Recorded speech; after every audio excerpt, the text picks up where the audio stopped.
Bom dia, boa tarde, boa noite. Eu sou a Andresa e o meu trabalho é sobre Brumadinho, 3 anos depois de ter ocorrido o rompimento da barragem.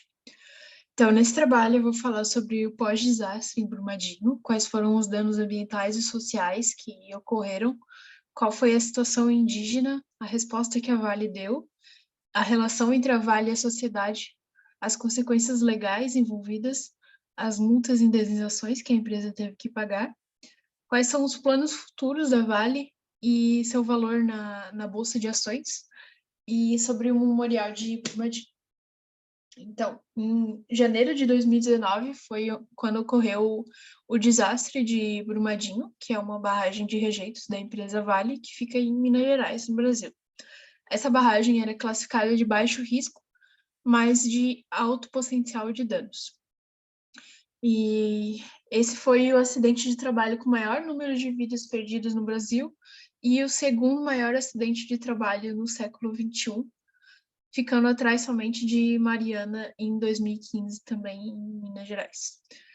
Depois desses acidentes, o Brasil pode ser classificado como o país com o maior número de mortes em decorrência do rompimento de barragens no mundo inteiro. Então, o objetivo desse trabalho é levantar informações sobre o pós-desastre de Brumadinho, como o número atual de desaparecidos, quem foi considerado responsável pelo desastre, como andam os processos judiciais e as famílias da vítima, e qual o impacto que o acidente teve na parte financeira da Vale e na Bolsa de Ações. Como danos ambientais e sociais, a gente teve um derramamento de 2 milhões de metros cúbicos de rejeito, 272 mortos e 6 desaparecidos. Desses, a última vítima encontrada foi Lecinda de Oliveira, que era uma funcionária da Vale, e foi em dezembro de 2021. E o Corpo de Bombeiros diz que só vai interromper a busca depois de encontrar todos os desaparecidos, e a Vale afirmou que a sua prioridade para esse ano é auxiliar a essa busca. Então, o rompimento da barragem afetou aldeias indígenas e o Instituto Inhotim, que é o maior museu a céu aberto do mundo. E, segundo a Agência Nacional de Águas, o impacto é de no mínimo 300 quilômetros entre os rios afluentes. A Greenpeace Brasil disse que o Brumadinho nada mais é do que uma consequência do que não foi feito depois do desastre ocorrido em Mariana, em 2015. E a SOS Mata Atlântica fala que mesmo antes do acidente, as concentrações de metais pesados no rio já eram acima do permitido. E agora, a concentração de cobre aumentou 44 vezes e a de manganês 14. Aí, a situação atual dos indígenas. Eles foram desabrigados na época de 2019 e foram desabrigados novamente esse ano, depois de fortes chuvas que ocorreram no estado e que fizeram o rio Paraopeba transbordar e inundar suas casas.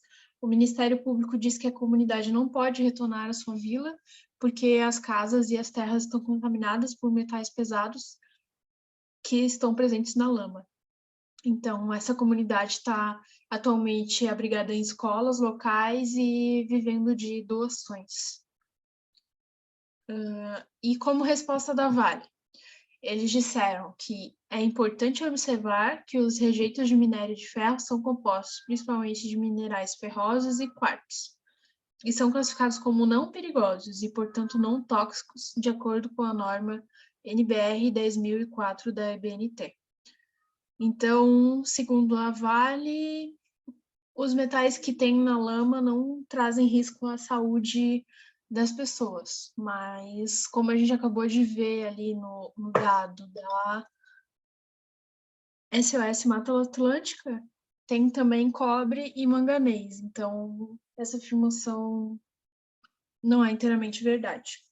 A Vale também disse que está avaliando o impacto das enchentes e dando apoio às comunidades que vivem às margens do rio, com a qual, segundo elas, tem um diálogo aberto. Ela também disse que todo o dano causado pelas inundações, que são ligadas ao colapso da barragem de 2019, será devidamente tratado conforme o necessário. Mas, apesar disso, eles não deram nenhuma solução para os danos às comunidades indígenas desde 2019. E, paralelamente a essa situação indígena, a Vale vem tentando várias formas de reconquistar a confiança da população, entregando reparações pela tragédia, tendo pautas ligadas à sustentabilidade e fazendo um trabalho de aproximação entre a sociedade na construção de melhoras do desenvolvimento da região onde atua. Mas, apesar disso, a demanda das comunidades é de que a mineração trabalhe em outro patamar. Como consequências legais, a gente tem 3 processos em andamento contra a Vale. Um processo civil pelo Ministério Público, que avalia as perdas e os danos causados e ressarcimento dos afetados. Um processo de crime ambiental por descumprir a legislação vigente, e as penas incluem o pagamento de multas e indenizações, e o processo contra funcionários e diretores das empresas envolvidas, que estão sujeitos apenas na esfera penal. Nesse caso, é necessário provar que eles agiram com culpa, e o caráter culposo envolve princípios de negligência, imperícia, omissão e irregularidades, que teriam levado ao desmoronamento da barragem. Em janeiro de 2019, 5 pessoas foram presas, suspeitas da responsabilidade no colapso da barragem. Eram 3 funcionários da Vale e 2 engenheiros da empresa alemã que trabalhavam com a Vale. E em fevereiro, todos esses presos foram soltos para esperar o julgamento, que até hoje não aconteceu e que vai demorar ainda para acontecer. Existe também uma disputa entre a Vale e a empresa alemã sobre a responsabilidade nas inspeções. E a Alemanha iniciou um julgamento para a empresa alemã em setembro de 2021. O relatório da CPI final responsabiliza a Vale em níveis de danos morais, materiais, trabalhistas e ambientais, e considera que a empresa praticou poluição qualificada e danos à flora e fauna terrestre e aquática. Em fevereiro de 2019, os deputados tinham dado um prazo de 3 anos para todas as barragens do tipo da Brumadinho estarem já esvaziadas ou aterradas. Esse prazo terminou, né, agora, em fevereiro de 2022, mas dentre as 54 barragens existentes, apenas 7 foram descaracterizadas, e as empresas disseram que até o dia 25 de fevereiro, outras 12 finalizariam esse processo.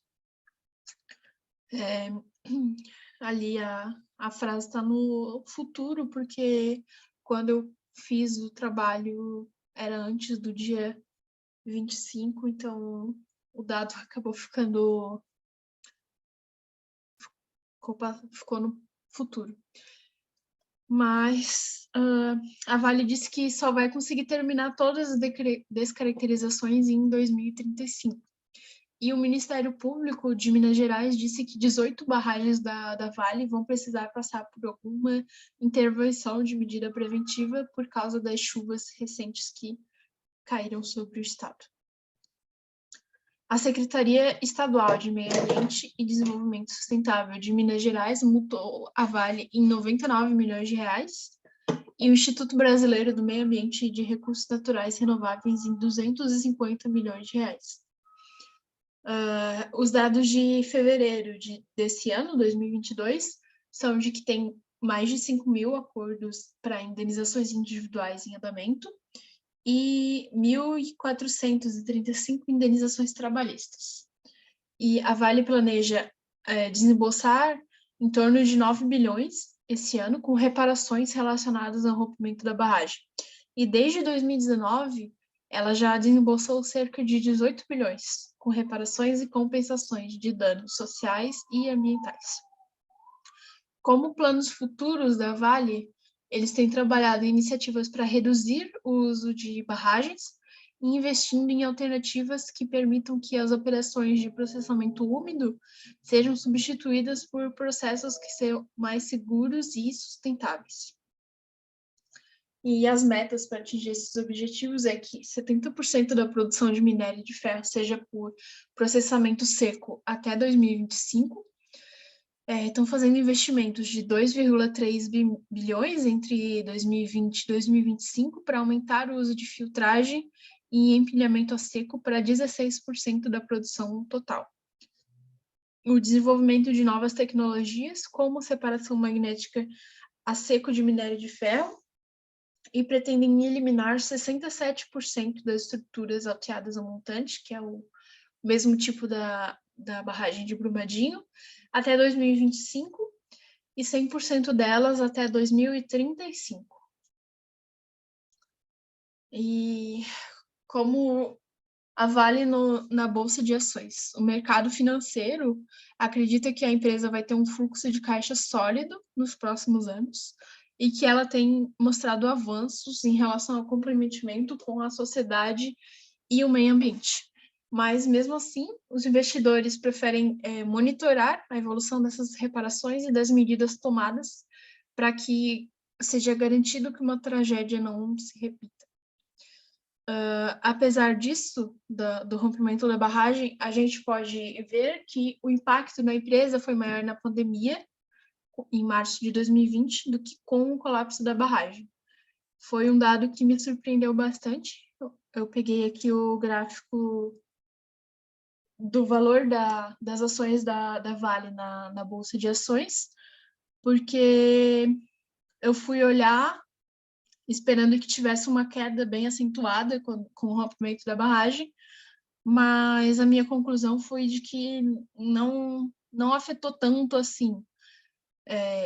Em 2019, quando a barragem rompeu, o valor das ações da Vale passou de R$ 56 para 43, mas em seguida ele já se recuperou. E em 2020, com a chegada da pandemia, as ações tiveram uma queda muito maior, passando de R$ 53 para 35. Em 2021, inclusive, elas subiram bastante, até R$ 115, e esse ano elas estão atualmente em R$ 86. Eu não entendo muito de ações e mercado financeiro, mas foi só para ver como que estava assim, a valorização da empresa depois do rompimento da barragem e como que está hoje, né? Então, o que eu concluí foi de que teve uma queda, obviamente, quando a barragem rompeu, mas a empresa se recuperou e hoje, 3 anos depois, o valor dela está muito maior do que estava em 2019. E como homenagem às pessoas que perderam a vida na tragédia de Brumadinho e às suas famílias, eles estão fazendo um lugar que vai ter 67 hectares e serão plantados 272 ipês amarelos como sinal de respeito e culto à memória de cada uma das vidas ali perdidas. Daí, essa aqui é uma outra parte do memorial, que é bem legal, porque conforme você vai andando por esse corredor, o nome das vítimas vai aparecendo aqui nas paredes. E a cada dia 25 de janeiro, exatamente no horário do rompimento da barragem, um facho de luz vai cortar o ar, iluminar uma drusa de cristais. E os nomes que vão surgindo nas paredes são como histórias gravadas nas superfícies laterais. E esse memorial tem como data de inauguração janeiro de 2023, quando o acidente vai completar 4 anos. Então, como conclusões desse trabalho, eu concluí que as mudanças estão ocorrendo, mas a passos lentos ainda, tem muitas questões não resolvidas, e as tragédias, no fim, são muito maiores dentro da casa de cada uma das pessoas que foram atingidas e que tiveram familiares atingidas do que para a companhia em si, porque a companhia continua lá trabalhando e tendo o seu lucro e seu valor patrimonial aumentando com cada ano que passa, enquanto as famílias nunca mais vão ter as pessoas queridas que foram perdidas na tragédia. E também, outra conclusão é de que as medidas de segurança nunca são demais e mesmo com um aviso que foi Mariana em 2015, não foi suficiente para corrigir todos os riscos de outras barragens e evitar novas tragédias. Da mesma forma que hoje, 3 anos depois, tem barragens que oferecem riscos e que não foram ainda desativadas, a quais a Vale afirmou que só vão ser completamente eliminadas em 2035, que é daqui a bastante tempo ainda. Então, é isso, mudanças a passos lentos. Então, aqui estão as referências do trabalho e muito obrigada pela atenção.